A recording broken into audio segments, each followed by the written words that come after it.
Hey everybody, welcome back to another little mini training with Melody from Melody of Soul, beauty, health, and soul care for beautiful, healthy souls. Today we are talking goals. How do you make them? How do you keep them?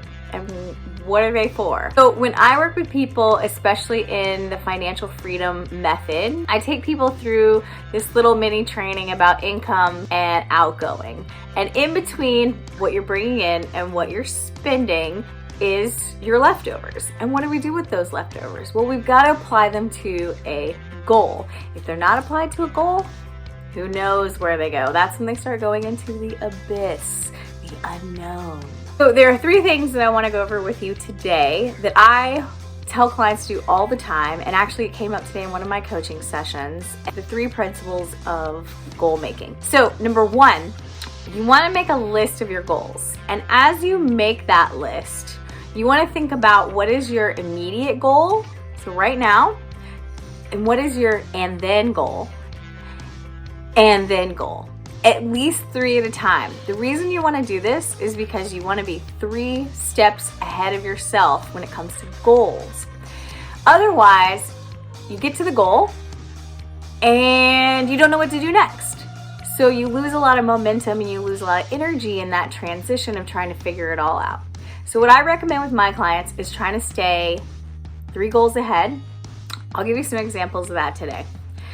Another thing to think about is when you're making your goal list, if you've got this big overarching goal, you're like, man, this would be awesome, and you have no idea really how to get to it, break it down into smaller goals, so smaller steps. So take that big goal and where you are, where you want to go, and brainstorm, what I call brain dump. Just brain dump a whole bunch of ideas of how you can get from where you are to where you want to be.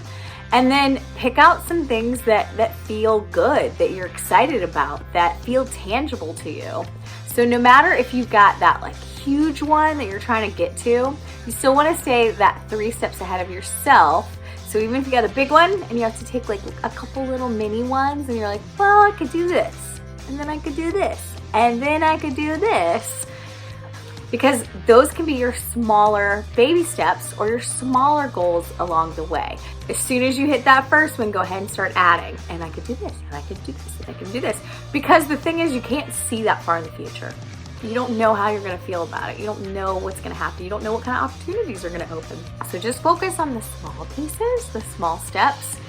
As long as you just keep shooting, you're gonna get to that big goal. The third thing I want you to think about is building in rewards. I have to do this on a daily basis. If you do A, B, and C, then you can get your reward. And your reward could be as small as, okay, you get to eat lunch. Your reward could be as small as you get to do that thing that's driving you crazy. So even when I'm making these videos, sometimes I have to tell myself, okay, if you make 3 more videos, then you can do that thing. So building in rewards into your goals is important. So what I recommend is not only do you make a goal list and then break it down into steps, but also make a rewards list. So things that you want, and things that you want right now might be different than things that you want later. I like to focus on the little things. Here's an idea. If you're doing something that has to do with food or diet or health, you want to make sure that that reward aligns with the big goal. This goes with money too. If your big goal is to save $10,000 by the end of the year to start a business, then you know that you don't want to make one of your rewards something that you're spending frivolously on, right? You want your spending to go towards that end result where you purchase something that you need for that business. It still goes into the reward system. Again, you want to choose an immediate goal, an and then goal, an and then goal. Always stay 3 steps ahead. Break down your goals into little pieces if you're kind of unsure about where you go with it. So start in something that excites you, but you feel like you can do, because these little wins, these little accomplishments, even if it's a small thing or a medium thing, it's gonna build confidence before you get to the next thing. And then number 3, build rewards into this goal list. So I'm gonna give you a couple examples. Example number 1, you're trying to cut your spending on junk food. And this could take anywhere from 30 to 90 days.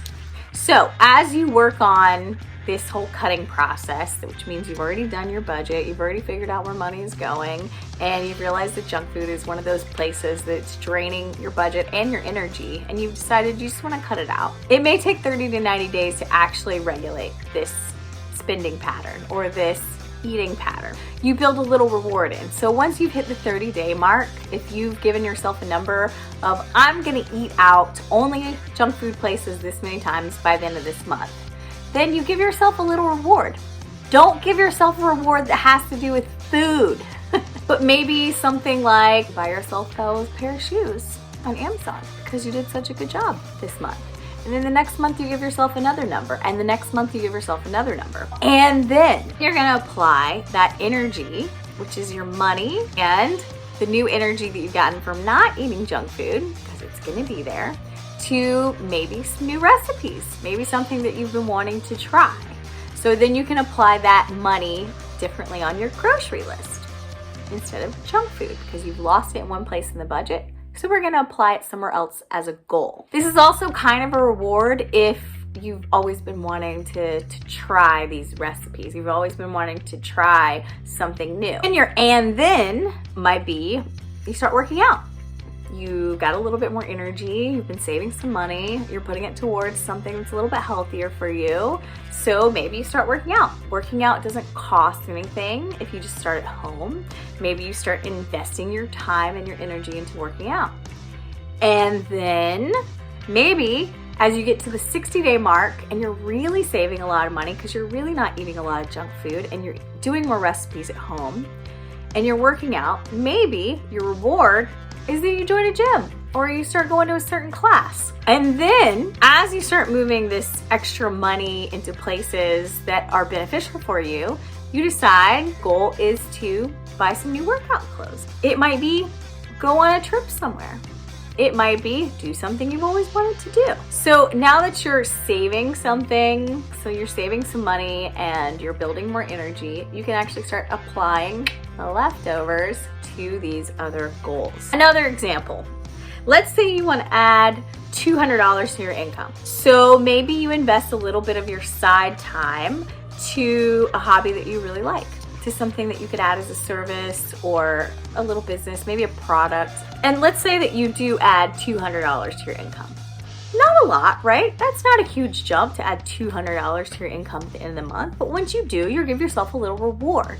Remember, it comes from your reward list and it's an equal reward. So you don't want to go out and just spend that $200 because you wanted to add it to your income, but you could spend a little bit of it on something that makes you feel appreciated. And then your goal is now you want to add $500 to your income using this little side hobby. Once you do that, maybe you realize that you kind of want to turn this into a business. So now a new goal, so you already hit one goal, your next goal would be, how can I turn this into a business? You make your little mini goal steps, and perhaps one of them is you got to cut back on work a little bit of time and you invest a little bit of money in this business. Maybe you get somebody to build you a little website.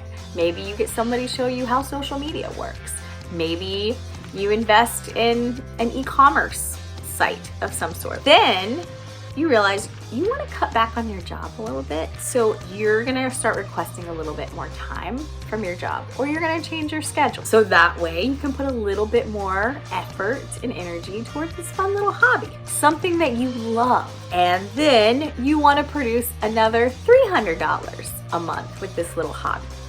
So you're gonna put some more time into it. You're gonna cut back at work a little bit. You're gonna have some fun with it. And maybe you have to learn something new. Once you do that, you give yourself another little reward in alignment with your big goal, which maybe is you want something that can back up your job so you don't have to work as often, so that you can do stuff that you really like to do and you really enjoy. And then you look at, okay, could I add another $500 to my income? See how you're adding new little things in by cutting in other places or by investing more energy into other places? And then you decide that you want to start your own business and you don't want to work at your job. Granted, that could take a few months to get you to that point where you feel like the amount of income that you need to make to subsidize your job you can get from this business, Or maybe you just do half and half, or maybe you do it on the side. But this is the step-by-step to those little mini goals, those little mini steps. Okay, one more. Let's say you want to sell, you need to get rid of some stuff. So as you sell a couple little things, you use it to pay down your credit card, which is another goal. You want to be debt-free. So you repeat this process until the first credit card that has the least amount on it or has the highest APR, depending on how you do it, you pay that credit card off. So you repeat this process until the credit card's done. So, and then you now go to, I'm gonna start a savings account. You wanna get to $1,000 in that savings account. So you're gonna continue investing in this selling thing that you're doing, investing time and energy, taking pictures, posting at places, until you reach that $1,000 mark. And when you do, you give yourself a little reward. Maybe you go buy something new. You've been selling all this stuff. And then your next goal might be $2,000 in that savings account. Or maybe it's you want to start an emergency fund. So you always want to be ahead of those goals, so as soon as you hit one, you know where you're headed next. Make sure to build in your rewards and make sure to break down your goals into smaller chunks that feel like you can actually do it. And a gift for you, I've provided below a link to my free mini financial freedom guide. It's a step-by-step that will take you to the mini goals of how do you become financially free from wherever you are. This is assuming that you have money coming in and you have expenses. And if that's the case, this guide is for you. So you can download it below.